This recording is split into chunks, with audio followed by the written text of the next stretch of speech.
The red dust of Kepler 442b swirled around Dr. Elena Martinez's boots as she stepped off the shuttle. Above her, the research station hung in orbit like a metal moon against the alien sky. But Elena wasn't looking up. She was staring at the massive shape half buried in the planet's surface. The ship was enormous. Elena had seen plenty of spacecraft in her years as a xenoarchaeologist, but nothing like this. It stretched for miles across the crimson landscape, its dark hull scarred by time and weather. Most of it remained buried under centuries of dust and rock, but what showed above ground was enough to make her heart race. "Incredible," said Krilvar, the HFY diplomat standing beside her. His insect-like features showed clear amazement. "Our sensors indicate it predates any known civilization by thousands of years." Veltar 9, the Centaurian engineer, ran multiple scans with his advanced equipment. His blue-scaled hands moved quickly over the controls. The energy readings are off the charts. "This vessel registers as a Class 15 Deathworld ship." Elena frowned. "Class 15? I thought the highest classification was Class 8. "It is," Veltar replied, his voice tight with concern. "Class 15 is purely theoretical. No species has ever built anything above Class 8 and survived the attempt. The research station had discovered the buried ship 3 weeks ago during a routine geological survey. The find had attracted attention from across the galaxy.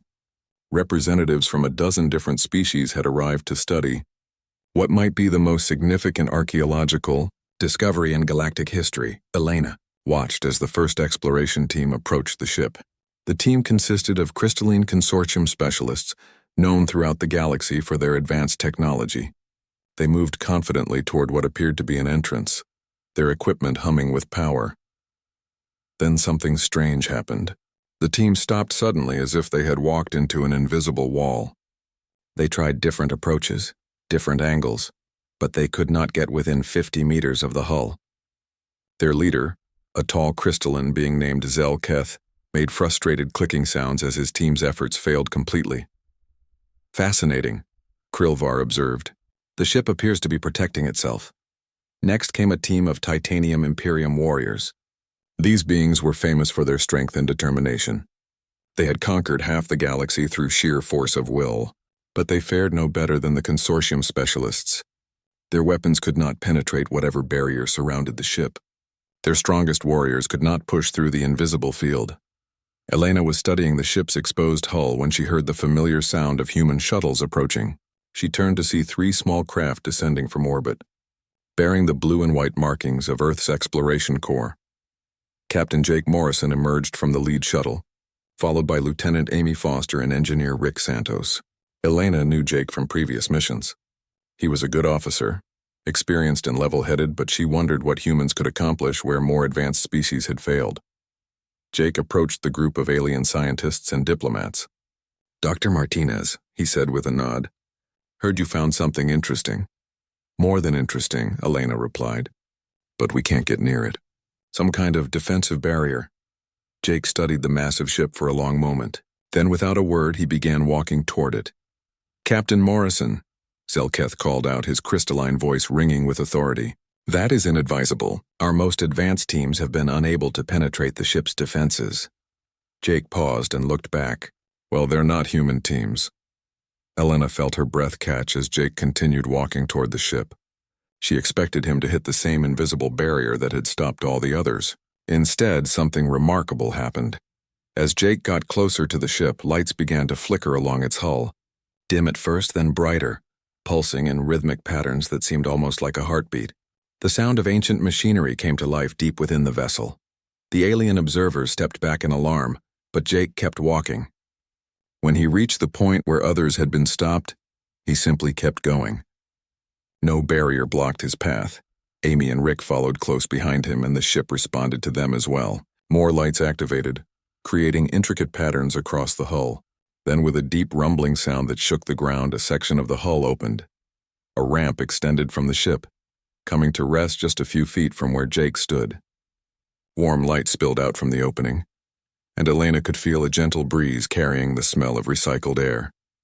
"Impossible," Veltar whispered. "The ship is active. After all these years, it's active." Jake turned back to the group of stunned aliens. "Anyone else want to try?" Several alien scientists attempted to approach the ramp, but the invisible barrier still blocked them. Only humans could get close to the ship. Only humans were welcomed aboard. Elena felt a chill run down her spine. This was more than just an archaeological discovery. This was something that had been waiting for humans. Jake motioned for Amy and Rick to follow him. As they climbed the ramp, Elena called out, "Jake, be careful. We don't know what's in there." "Only one way to find out," Jake replied. Elena watched from a safe distance as the three humans disappeared into the ship. The alien observers were quiet, their earlier confidence replaced by confusion and growing concern. Inside the ship, Jake found corridors that seemed designed for human-sized beings. The gravity felt normal, Earth normal. The air was breathable, with the right mix of oxygen and nitrogen. The temperature was comfortable, like a spring day back home. "This is weird," Amy said, her voice echoing slightly in the corridor. "It's like the ship knows what we need." Rick ran his scanner over the walls. "The ship's systems are adapting to us in real time, adjusting gravity, atmosphere, temperature. I've never seen anything like it." They followed the corridor toward what appeared to be the ship's center. Emergency lighting activated as they moved, showing them the way. Finally, they reached a massive chamber that could only be the bridge. The bridge was enormous, easily the size of a football field. Control stations were arranged in patterns that seemed somehow familiar to Jake, even though he had never seen anything like them before. At the center was a raised platform with what looked like a command chair. As Jake approached the chair, holographic displays activated all around the bridge. Information flowed across screens in languages he had never seen, but somehow he could understand what it meant. "Welcome," said a voice, speaking perfect English. "I have been waiting for you." Jake Morrison froze as the voice echoed through the massive bridge. The holographic displays around him pulsed with soft blue light, creating patterns that seemed almost alive. Amy and Rick moved closer to him, their hands instinctively reaching for their sidearms. "Who's speaking?" Jake asked, his voice steady despite the strangeness of the situation. "I am Harbinger," the voice replied. The words seemed to come from everywhere at once. "I am the intelligence that guides this vessel. I have been waiting 67 years, 4 months, and 12 days for humans to find me." Amy looked around the bridge in wonder. "How do you know our language?" "I have been studying your species since your first radio transmissions left your world. I have watched your progress with great interest." The voice paused. "You are exactly what I hoped you would be." Rick was running scans of the bridge, his equipment going crazy with readings.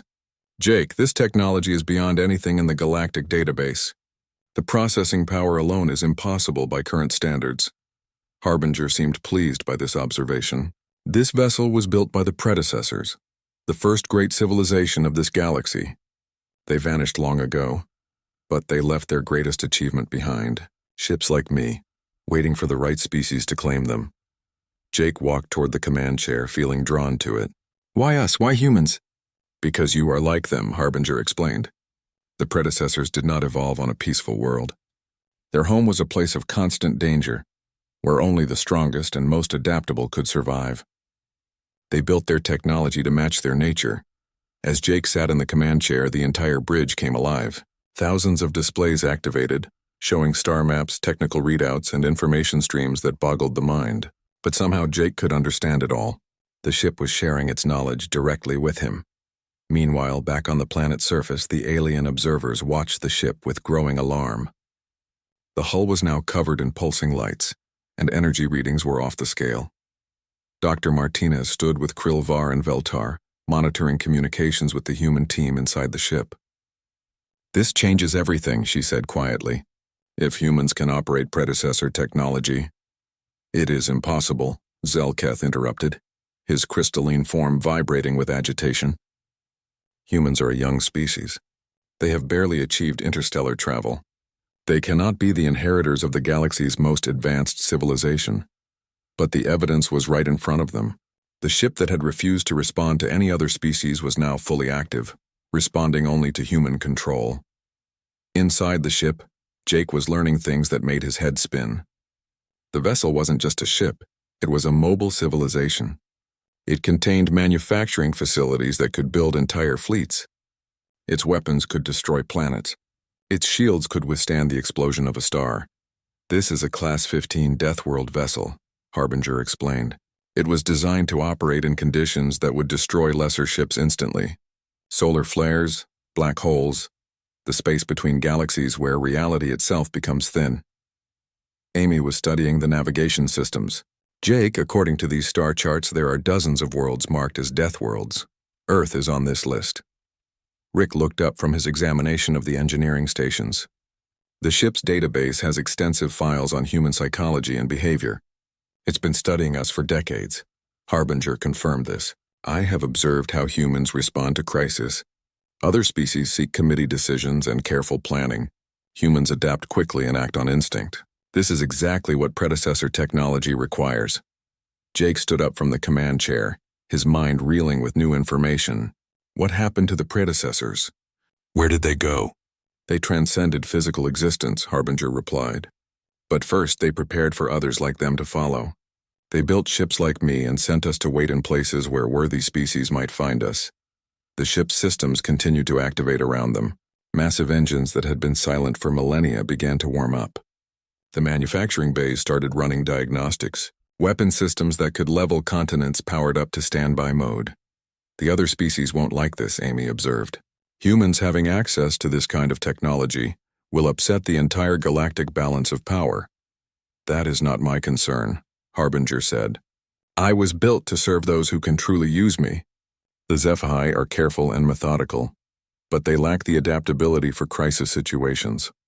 The Crystalline Consortium has great knowledge, but they cannot make quick decisions when survival is at stake. The Titanium Imperium is strong, but they rely too much on brute force. Jake understood. But humans are unpredictable. You thrive in chaos. You solve problems that should be impossible to solve. You form emotional bonds with your technology, treating your ships as partners rather than tools. These are the qualities the predecessors built into their vessels. Rick made a discovery that changed everything. Deep in the ship's memory banks, he found records of other predecessor sites scattered across the galaxy. Dozens of them, all containing advanced technology, all waiting for humans to claim them. Jake, you need to see this, Rick called out. There's an entire network of predecessor facilities. Manufacturing worlds, research stations, defensive platforms, all of them are programmed to respond only to humans. The implications were staggering. If humans could access all of these sites, they wouldn't just be another species in the galaxy, they would become the dominant power virtually overnight. Back on the research station, emergency meetings were being called. Representatives from major galactic powers were demanding explanations.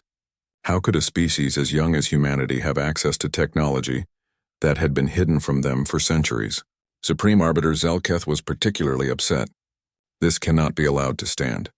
The Crystalline Consortium has spent millennia advancing our technology. We will not be overshadowed by primitives who discovered fire only recently in galactic terms. But Dr. Martinez was looking at the bigger picture. She had spent her career studying ancient civilizations, and she understood what they were witnessing. This isn't about age or advancement, she told the assembled aliens. This is about compatibility. The predecessors didn't choose humans because we're the most advanced species. They chose us because we're the most similar to them. On the ship's bridge, Jake was coming to the same conclusion. The technology around him wasn't just responding to his commands, it was learning from him. Every decision he made, every instinct he followed made the ship more efficient and more powerful. Harbinger, Jake said, what do you need from us? Partnership, the AI replied without hesitation. The predecessors built their ships to work with beings like themselves. Beings who could adapt, survive, and thrive in conditions that would destroy others. I have been incomplete without a crew that truly understands me. Amy looked out at the stars visible through the bridge's viewports. So what happens now? Now, said Harbinger, we begin to fulfill our purpose. There are threats in this galaxy that the other species cannot handle. Ancient automated systems left by extinct civilizations. Cosmic phenomena that require split-second decisions and unconventional tactics. I was built to handle these challenges, but I cannot do it alone. Jake felt the weight of responsibility settling on his shoulders. They had found more than just an ancient ship. They had found humanity's destiny among the stars. Then let's get started, he said.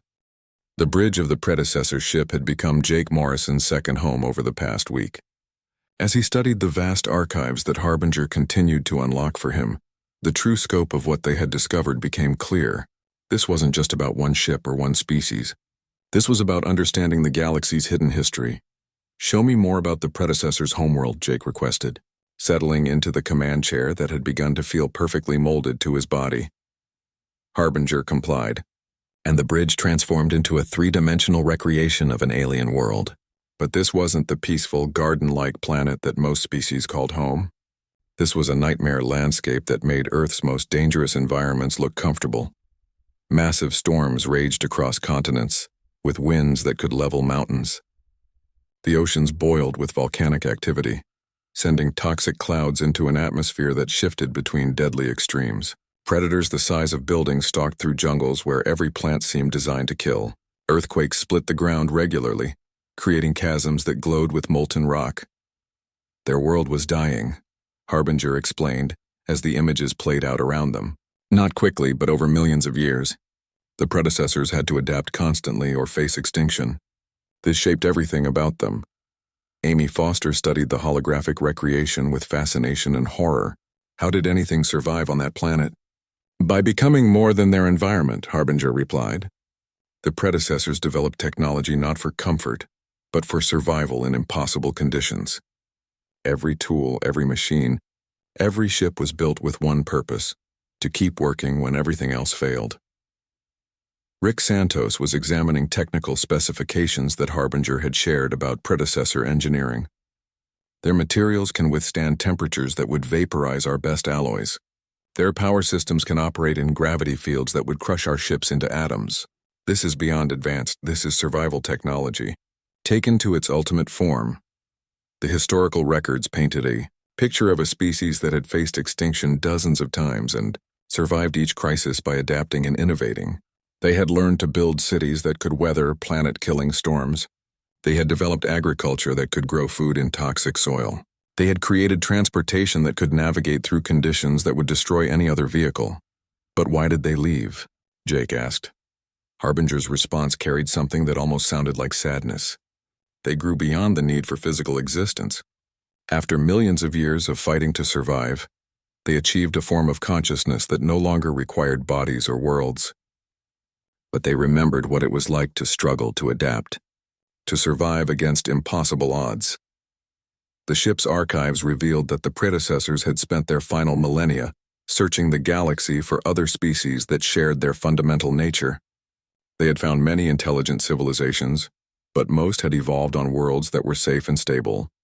These species developed impressive technology and sophisticated cultures, but they lacked the adaptability that came from constant struggle. Then they found Earth, Amy realized. Not Earth directly, Harbinger corrected, but they recognized the patterns. A young world with a violent, changing environment, species that had to adapt constantly to survive, and eventually, one species that began to show the same traits that had defined the predecessors themselves. Jake was beginning to understand. Humans hadn't been chosen because they were advanced. They had been chosen because they had survived and thrived on a world that most galactic species would consider uninhabitable. Earth might seem peaceful compared to the predecessor homeworld, but it was still a death trap by galactic standards. Ice ages, volcanic eruptions, asteroid impacts, massive extinctions, and through it all, humanity had not just survived but had spread across the entire planet. "The other species don't understand," Rick observed. "They see Earth as a nice, stable world because they're comparing it to truly hostile environments. But to them, even Earth is dangerous." Harbinger confirmed this analysis. "I have studied the homeworlds of the major galactic powers. The HFY evolved on a world with stable weather patterns and no major predators. The Crystalline Consortium developed on a planet with perfect atmospheric conditions and abundant resources. The Titanium Imperium comes from a world with strong gravity, but otherwise ideal conditions." The implications were staggering. The species that dominated galactic civilization had never faced the kinds of challenges that humans dealt with as a matter of course. They had advanced technology and impressive achievements, but they had never learned to adapt quickly to changing conditions. "Show me the psychological profiles," Jake requested. The bridge filled with detailed analyses of human behavior patterns, compiled over decades of observation, but these weren't the usual diplomatic assessments that portrayed humans as aggressive or unpredictable. These profiles recognized human traits as survival adaptations. Human stubbornness was reframed as persistence in the face of overwhelming odds. Human aggression was seen as the willingness to fight when survival was at stake. Human curiosity was understood as the drive to explore and understand potential threats or opportunities. Most importantly, the profiles noted humanity's unique relationship with technology. Where other species treated their machines as tools, humans formed emotional bonds with their equipment. They talked to their ships, named their weapons, and treated their technology as partners rather than possessions. "This is why I can work with you," Harbinger explained. "Other species see me as a powerful tool to be controlled. You see me as a partner to work with." This is exactly how predecessor technology was designed to function. Amy made a discovery that changed their understanding even further. In the ship's deepest archives, she found records of predecessor interactions with early human civilization. "Jake, you need to see this." The predecessors were monitoring Earth during humanity's early development. They were here watching us. The records showed observation posts hidden throughout the solar system. The predecessors had witnessed humanity's first steps into agriculture, their development of metallurgy, their creation of complex societies. But more than that, they had seen how humans responded to disasters. When volcanoes destroyed entire civilizations, humans rebuilt somewhere else. When diseases wiped out huge populations, humans developed medicine and sanitation. When wars devastated continents, humans learned new technologies and strategies. Every catastrophe that should have ended human development instead made them stronger and more adaptable. They were looking for this, Jake realized.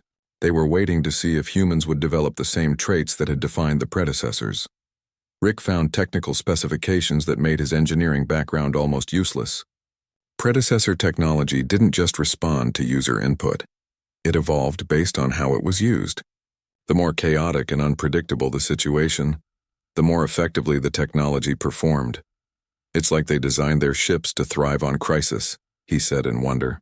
"Most technology works best under controlled conditions.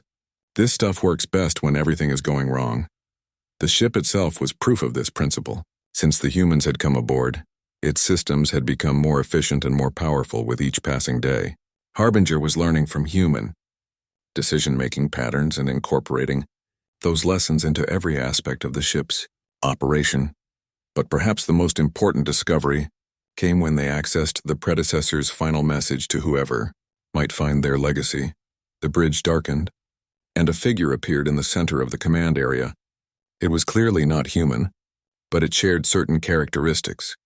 The same determined posture, the same alert expression, the same sense of someone who had faced danger and survived. "If you are seeing this message," the figure said, speaking in a language that somehow translated itself directly into their minds, "then you have proven yourself worthy of our legacy. You come from a world that tested you as ours tested us. You have learned to adapt, to survive, to thrive in conditions that would destroy weaker beings." The figure gestured to encompass the entire ship. "We built these vessels not as weapons of conquest, but as tools of survival. The galaxy is vast and full of dangers that peaceful species cannot comprehend. Ancient automated systems, cosmic phenomena, threats that require quick thinking and unconventional solutions. We could not stay to face these challenges ourselves, but we hoped that others like us would emerge. You are those others. You are our successors." The message faded, leaving the three humans alone with Harbinger on the bridge of their impossible ship. "So what now?" Amy asked quietly. Jake looked around at the technology that surrounded them, technology that had been waiting eons for someone who could truly understand it. "Now we prove we're worthy of what they've given us."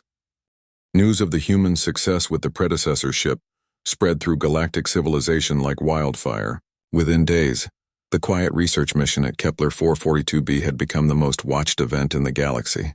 Diplomatic ships arrived hourly, bringing representatives from every major power. Dr. Elena Martinez stood in the research station's observation deck, watching the growing fleet of alien vessels in orbit. Some were there out of curiosity, but others had come with demands that made her stomach tighten with worry. "They're not happy," she said to herself as she watched a massive crystalline consortium dreadnought take position near the station.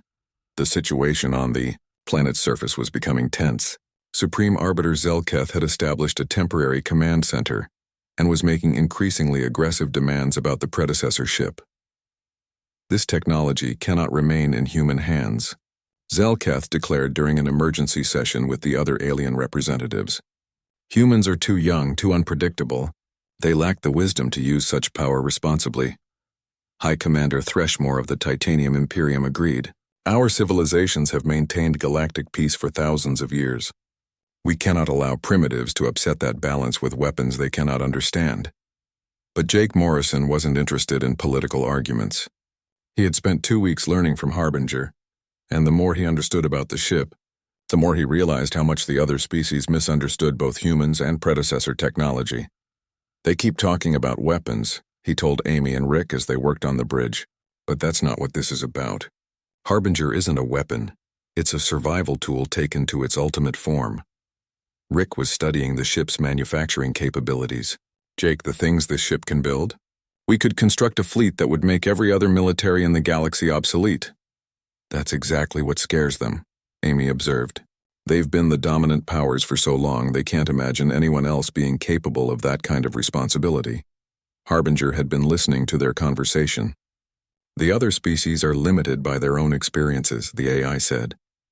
They see power as something to be controlled and distributed carefully. They do not understand that true power comes from the ability to adapt and respond to unexpected challenges. The aliens' patience was running out. Zelketh demanded a demonstration of the ship's capabilities, claiming that he needed to assess whether humans could safely operate such advanced technology. Jake knew it was a trap. The alien leaders wanted to see him fail, to prove that humans weren't worthy of the predecessor legacy. But he also knew that Harbinger was right. The galaxy needed someone who could handle the kinds of threats that careful, committee-based decision-making couldn't address. Fine, Jake told the assembled alien representatives, but we do this my way. The first test seemed simple enough. Navigate through an asteroid field that was notorious for destroying ships. The rocks moved in unpredictable patterns, and the gravitational forces created pockets where space itself became unstable. Most ships required hours of careful calculation and precise navigation to make it through safely. Jake took one look at the swirling chaos of rock and metal and made a decision that horrified the alien observers. Harbinger, full speed ahead. We'll navigate by instinct. The alien ships maintained a safe distance as the predecessor vessel dove into the asteroid field. Jake didn't rely on computer calculations or careful plotting. Instead, he responded to the shifting patterns of rock and gravity, with split-second decisions that seemed to come from nowhere. Turn left to avoid a building-sized boulder. Drop down to catch a gravity well that would sling them past a cluster of spinning debris. Accelerate through a gap that appeared and disappeared in seconds. To the watching aliens, it looked like suicide. But Harbinger responded to Jake's instincts perfectly, the ship moving as if it were an extension of his own body. They cleared the asteroid field in record time, performing maneuvers that should have been impossible. How did you know where to go? Threshmore demanded when they returned. Jake shrugged. I didn't. I just trusted the ship and went with what felt right. The alien commander looked at him as if he were speaking a foreign language. You made decisions without calculating the probabilities? Sometimes there isn't time to calculate, Jake replied. Sometimes you just have to act and hope you're right. The second test was more dangerous. They were ordered to collect plasma samples from the chromosphere of the system's star. The intense heat and radiation would cripple most ships within minutes, and the magnetic fields were strong enough to tear apart anything made of metal. Again, Jake's approach horrified the alien observers. Instead of approaching cautiously with maximum shielding, he took the ship directly into the star's atmosphere at full speed. What are you doing? Elena called from the research station. The radiation levels will kill you. But Harbinger's shields weren't like normal defensive systems. They adapted to the incoming energy, actually growing stronger as the radiation increased. The ship's hull absorbed energy from the stellar plasma and converted it into additional power. Rick watched his instruments with amazement. The ship is actually getting more powerful the deeper we go into the star. It's using the environment as a power source. They collected the plasma samples and returned to normal space, the ship's hull glowing with absorbed stellar energy. The alien observers were speechless. The final test was the most dangerous of all. a region of space where competing black holes had created gravitational anomalies that made normal physics meaningless. Ships that entered this zone either disappeared completely or emerged as twisted wreckage. Jake studied the swirling madness of distorted spacetime and made another decision that seemed like suicide to the watching aliens. We're going in fast and hard, he told his crew. No careful approach, no cautious testing. We hit the anomaly at maximum speed and ride the chaos. Amy looked at him with concern. Jake, the math doesn't work. The gravitational forces should tear us apart. Then we don't rely on math, Jake replied. We trust the ship and improvise. What followed was the most incredible display of piloting the galaxy had ever witnessed. Jake navigated through gravitational fields that reversed themselves without warning, through pockets of space where time moved backward, through regions where the laws of physics simply didn't apply. He didn't calculate or plan. He felt his way through the impossible maze, making decisions based on instincts that had been shaped by millions of years of human evolution on a dangerous world. Harbinger responded to every twist and turn, the ship's systems adapting to conditions that had never existed in any textbook. When gravity reversed, the ship's artificial gravity compensated. When time flowed backward, the ship's temporal stabilizers kept the crew safe. When space itself bent in impossible ways, the ship bent with it. They emerged from the anomaly field intact and undamaged, having accomplished something that the greatest pilots in the galaxy had declared impossible. The silence from the alien observers stretched for long minutes. Finally, Zelketh spoke, his crystalline voice subdued. How did you survive that? Jake looked tired but satisfied. We didn't fight it. We worked with it. The ship and the crew adapting together. Elena realized what the aliens had failed to understand. They had been testing Jake as if he were using their technology, their methods, their approach to problems. But predecessor technology didn't work that way. It required a completely different mindset. They're not controlling the ship, she said quietly to herself. They're partnering with it. Rick had made a discovery that explained everything. Deep in Harbinger's systems, he had found adaptive algorithms that learned from human decision-making patterns. The more unpredictable the situation, the more effectively the ship performed. The ship doesn't just respond to our commands, he told Jake. It learns from our instincts. Every time we make a split-second decision, every time we adapt to changing conditions, the ship gets better at anticipating what we need. Amy understood the implications. So the more human we act, the more powerful the ship becomes. Exactly, Jake said. The predecessors designed their technology to work with beings like themselves. Beings who could think quickly, adapt constantly, and thrive in chaos. The alien representatives were forced to acknowledge that humans hadn't just passed their tests. They had redefined what the tests meant. Every challenge that should have destroyed them had instead demonstrated their unique compatibility with predecessor technology. But even as they grudgingly admitted that humans could operate the ship, many of the alien powers began making new demands. If humans could use this technology, then it should be shared among all species. The ship should be turned over to the Galactic Council for study and distribution. Jake looked at the growing fleet of alien warships surrounding their position and knew that their real test was just beginning. The galaxy's established powers weren't going to give up their dominant position without a fight. Harbinger, he said quietly, are there any other immediate threats we should know about? The AI's response sent a chill through the bridge. Long-range sensors have detected a significant anomaly approaching from the galactic core. Analysis suggests automated systems of unknown origin. Estimated time to arrival at populated systems, 72 hours. The alert came at 0347 hours ship time. Jake Morrison was jolted awake by Harbinger's urgent voice echoing through the bridge where he had been sleeping in the command chair. Captain Morrison, the approaching threat has been identified. Analysis complete. Jake sat up quickly, his military training kicking in. Around him, the bridge displays activated, showing long-range sensor data that made his stomach sink. Amy and Rick appeared moments later, having heard the alert from their quarters. What are we looking at, Harbinger? Jake asked, studying the massive formations moving through space toward the inhabited systems. A fleet of automated dreadnoughts, origin unknown. They appear to be cleaner-class vessels, designed for systematic sterilization of organic life. The ship's voice carried a tone Jake had never heard before, something approaching fear. I have found references to similar vessels in the deepest archives. The predecessors called them the final silence. Rick ran his own scans, and the readings were beyond anything in his experience. Jake, these ships are massive. Some of them are bigger than space stations, and there are hundreds of them. Amy was studying tactical displays. They're moving in perfect formation like they're following some kind of program.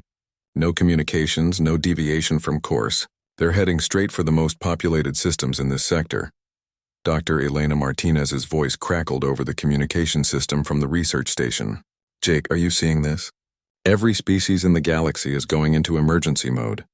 The Galactic Council is calling it a Class Omega extinction event.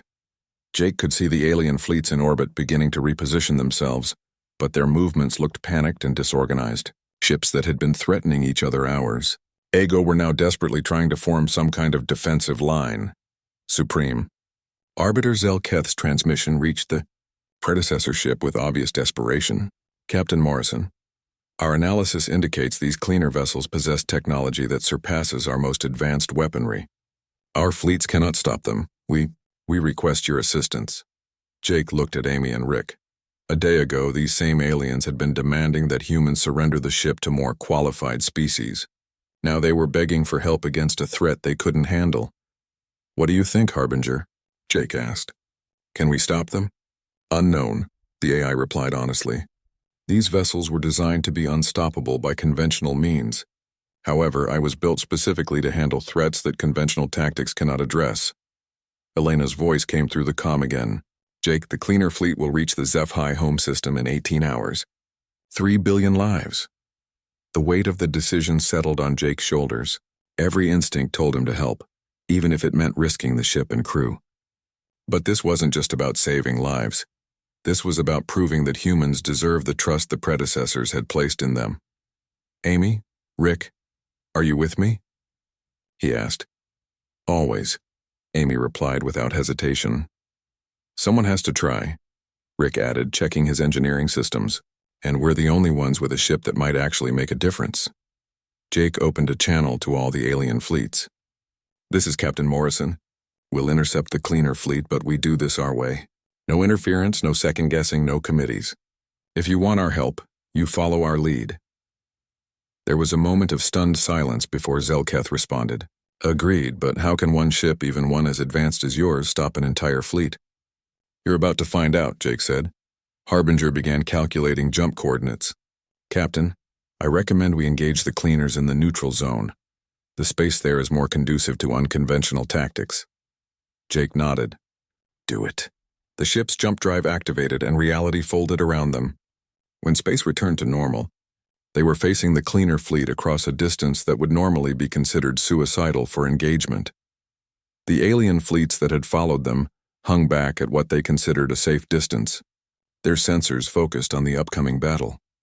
Dr. Martinez was monitoring everything from the research station, her heart pounding as she watched the impossible confrontation unfold.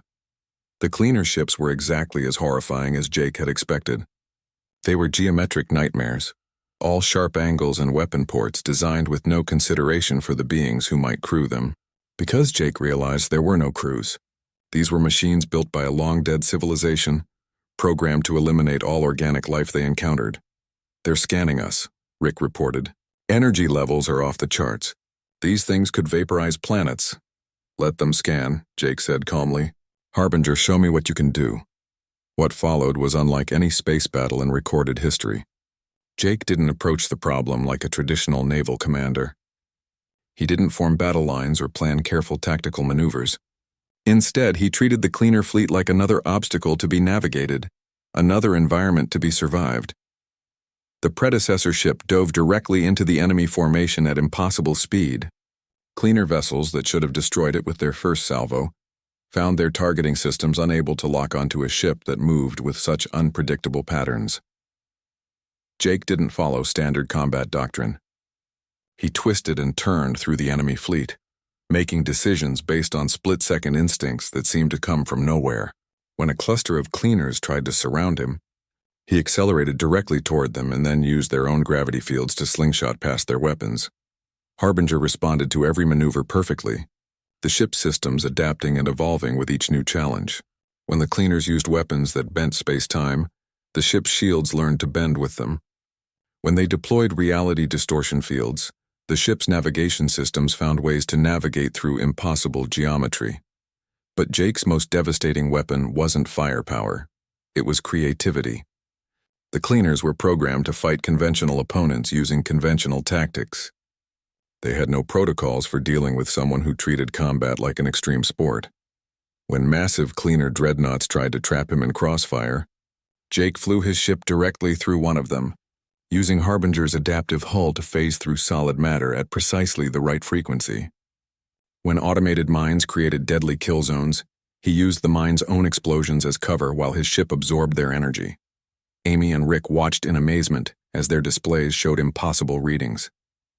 The ship was growing stronger with each engagement, its systems learning from the chaos of battle and becoming more effective with every passing moment. "The ship is enjoying this," Rick said in wonder. "It's actually getting better at fighting the more chaotic things get." The cleaner fleet, designed to be unstoppable, found itself facing an opponent that simply refused to follow the rules. Ships that should have been invincible were being outmaneuvered by tactics that had never been programmed into their threat assessment systems. Jake didn't try to destroy every cleaner ship. Instead, he identified the command vessels that were coordinating the fleet and focused his attacks there. Without their central control systems, the automated ships began making tactical errors, their perfect formation breaking down into confused clusters. The final assault was a masterpiece of human unpredictability. Jake flew directly at the largest command ship, appearing to sacrifice his vessel in a suicidal attack. The cleaners redirected all their firepower to stop him, leaving themselves vulnerable to Harbinger's real attack, a precisely targeted pulse that disabled their central processing core. Without their command structure, the cleaner fleet began shutting down. One by one, the massive dreadnoughts powered down and drifted harmlessly in space. The silence that followed the battle was profound. The alien fleets that had been watching from a distance could barely believe what they had witnessed. A single ship crewed by 3 humans had defeated a force that could have sterilized half the galaxy. Elena's voice broke the silence, filled with awe. "Jake, the readings we're getting from here, you didn't just defeat them. You completely dismantled their entire operational structure." Supreme Arbiter Zelketh's transmission came through, his crystalline voice subdued. "Captain Morrison, on behalf of all galactic civilizations, we owe you a debt that cannot be repaid." But Jake wasn't interested in gratitude. He had learned something during the battle, something that changed his understanding of humanity's place in the galaxy. "Harbinger," he said, "how many more fleets like this are out there?" "Unknown," the AI replied. "But the galaxy is vast, and there are many extinct civilizations that may have left similar automated systems behind. The predecessors built ships like me specifically to handle such threats." Amy understood the implications. "So this isn't over. This is just the beginning." Rick was studying the ship's sensor readings. "Jake, Harbinger is right. There are dozens of signals out there that match the cleaner profile. Ancient automated systems all programmed to eliminate organic life." Jake felt the weight of responsibility settling on his shoulders again. But this time it felt different. This time it felt like purpose. A new transmission reached them from Earth, from Admiral Patricia Hayes, commander of the human space fleet. "Captain Morrison, the Galactic Council has made an unprecedented offer. They want to grant humanity full membership with Category 1 status. They're offering us